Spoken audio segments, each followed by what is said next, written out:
അസ്സലാമു അലൈക്കും വറഹ്മത്തുള്ളാഹി വബറകാതുഹു.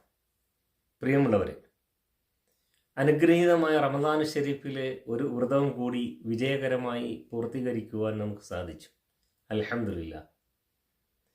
റമദാൻ മാസം ഇത്രമാത്രം അനുഗ്രഹീതമായി മാറാനുണ്ടായ കാരണമായി സൂചിപ്പിക്കപ്പെടുന്നത് വിശുദ്ധ ഖുർആനിൻ്റെ അവതരണ ആരംഭം കുറിച്ചു എന്നതുകൊണ്ട് തന്നെയാണ്.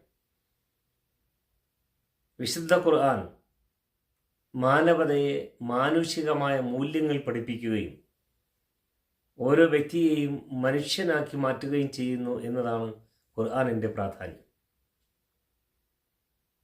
റസൂലുള്ളാഹി സ്വല്ലല്ലാഹു അലൈഹി വസല്ലമ ഖുർആൻ പഠനത്തിന് അത്യുന്നതമായ പ്രാധാന്യമാണ് നൽകുകയുണ്ടായിട്ടുള്ളത്. നിങ്ങൾ അവലോകനം ചെയ്തും ചിന്തയോടെയും എല്ലാം ഖുർആൻ വായിക്കുകയും പഠിക്കുകയും ചെയ്യേണ്ടതുണ്ട്. എന്നാൽ ഖുർആനിൻ്റെ കേവലമായ പാരായണം പോലും പ്രതിഫലാർഹമായ കാര്യമാണ്. അത് ഖുർആനിന് മാത്രമേ ഉള്ളൂ കേവല പാരായണത്തിൽ ഈ പ്രാധാന്യവും പ്രതിഫലവും ലഭിക്കുകയും ചെയ്യുന്നത്. നബി സല്ലല്ലാഹു അലൈഹി വസല്ലം സൂചിപ്പിക്കുകയുണ്ടായി, ഖുർആനിലെ ഒരക്ഷരം നിങ്ങൾ പാരായണം ചെയ്താൽ 10 ഇരട്ടി പ്രതിഫലമുണ്ട്. അത് റമദാനിലാകുമ്പോൾ 700 ഇരട്ടി വരെയും പ്രതിഫലമാണുള്ളത്. ഖുർആൻ അവതരണം ആരംഭിച്ച ദിനത്തെ സംബന്ധിച്ച് സൂചിപ്പിക്കുമ്പോൾ ഒരു പുരുഷായുസ് മുഴുവനും ഒരു പ്രവൃത്തി ചെയ്ത അത്രയും പ്രതിഫലം ലഭ്യമാകും എന്നും സൂചിപ്പിക്കപ്പെട്ടിട്ടുണ്ട്.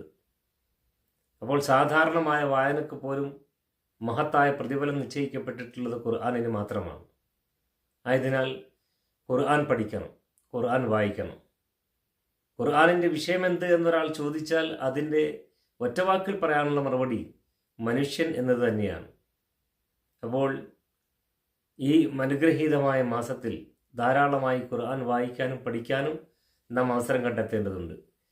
നബി സല്ലല്ലാഹു അലൈഹി വസല്ലമ തൻ്റെ ജീവിതകാലത്തിൽ റമദാനിൽ ഒരു പ്രാവശ്യമെങ്കിലും ഖുർആൻ പാരായണം ചെയ്ത് തീർക്കുമായിരുന്നു. എന്നാൽ നബിയുടെ അവസാന കാലഘട്ടം എത്തുമ്പോഴത്തേക്കും അത് 2 വട്ടമായി നബി പാരായണം ചെയ്യാറുണ്ടായിരുന്നു. അപ്പോൾ ഈ ഹദീസിൻ്റെ അടിസ്ഥാനത്തിൽ 2 പ്രാവശ്യമെങ്കിലും ഖുർആൻ വായിക്കാൻ നമ്മളെ പ്രേരിപ്പിക്കുന്നുണ്ട്. ആയതിനാൽ നാം ഖുർആനിൻ്റെ പാരായണവും പഠനവും വിശാലമാക്കേണ്ടതുണ്ട്. കാരണം ഖുർആൻ നമ്മുടെ ഇമാമാണ്. നാളെ മഹ്ശറ നാളിൽ നമുക്ക് ശഫാഅത്തിന് വേണ്ടി ഖുർആൻ എത്തിച്ചേരുകയും ചെയ്യും. ആ ഖുർആനിനെ അതിൻ്റെ പവിത്രതയിൽ പരിഗണിച്ച് പാരായണം ചെയ്യുവാനും പഠിക്കുവാനും നാം ഓരോരുത്തരും ശ്രദ്ധിക്കേണ്ടതുണ്ട്. റബ്ബ് സുബ്ഹാൻ ഖുർആനിനെ സ്നേഹിക്കുകയും ഖുർആനിനെ പഠിക്കുകയും പാരായണം ചെയ്യുകയും ചെയ്യുന്ന സൗഭാഗ്യശാലികളിൽ നാം ഏവരെയും ഉൾപ്പെടുത്തി അനുഗ്രഹിക്കുമാറാകട്ടെ എന്ന പ്രാർത്ഥനയോടെ അസ്സലാമു അലൈക്കും വറഹ്മത്തുള്ളാഹി വബറകാതുഹു.